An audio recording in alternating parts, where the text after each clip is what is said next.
Harper Audio presents The Beach House, Coming Home by Georgia Bockoven, performed by Erin Bennett. After you've given your baby to strangers, what do you say when someone asks if you have children? Prologue. El Niño teased the California coast, promising weeks of rain, but delivering just enough to keep hope alive. For months, the desperately dry earth had absorbed what little moisture could be absorbed from fog, while creeks and rivers and reservoirs all but disappeared. And then in the spring, as if she were wagging her finger in anger and frustration over the carbon that was suffocating her, Mother Nature delivered a series of storms and earthquakes no one could have predicted, not even the men and women who did such things for a living. Fierce wind and pounding rain hit the entire Monterey Bay area with breathtaking force, ripping shingles and tiles from roofs and turning them into missiles that hit the unwary with the force of a baseball bat. As the flooding increased, neighborhoods turned into islands where residents counted on the kindness of strangers to see them through. The earthquakes hit in a series so subtle they were felt only by people who worked the night shifts. For the observant, clues were everywhere the morning after. Vases and ceramic dogs and candlesticks shifted positions on shiny surfaces, leaving thin outlines of dust. Paintings and photographs hung crooked. In the Santa Lucia Mountains, lying east across the Salinas Valley, pines and cypress and ancient oaks had struggled for over 3 years to pull sustenance from soil where moisture had not reached deeper than 2 inches.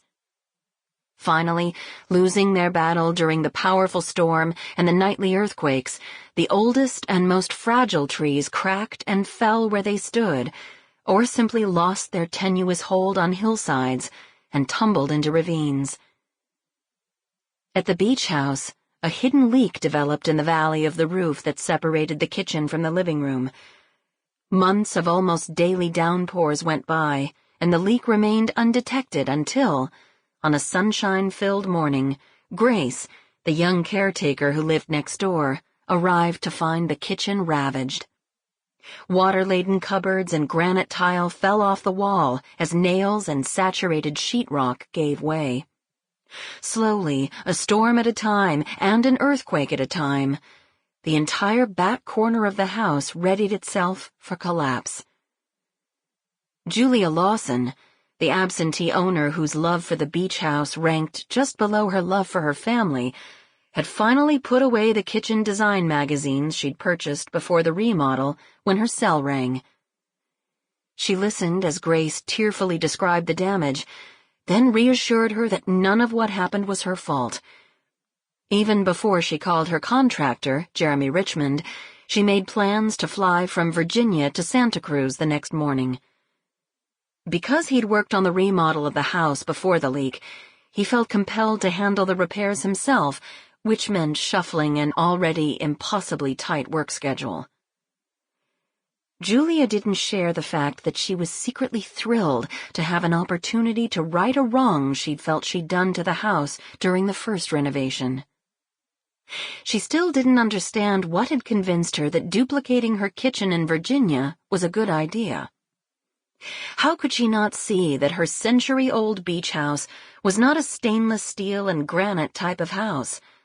It was a memory of home, of love, of dreams past and present, of family. Even when that memory had nothing to do with reality, it was a part of the tapestry that made the house special.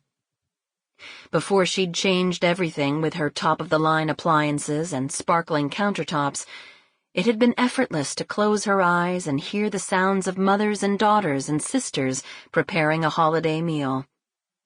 She could smell the chocolate chip cookies Joe and Maggie baked every summer to share with neighbors who stopped by on their way to the beach. And she could hear the sizzle of the vegetables on the grill that Ken prepared after their weekly visits to the farmer's market. Ken. When he died almost 10 years ago, she wasn't yet 30.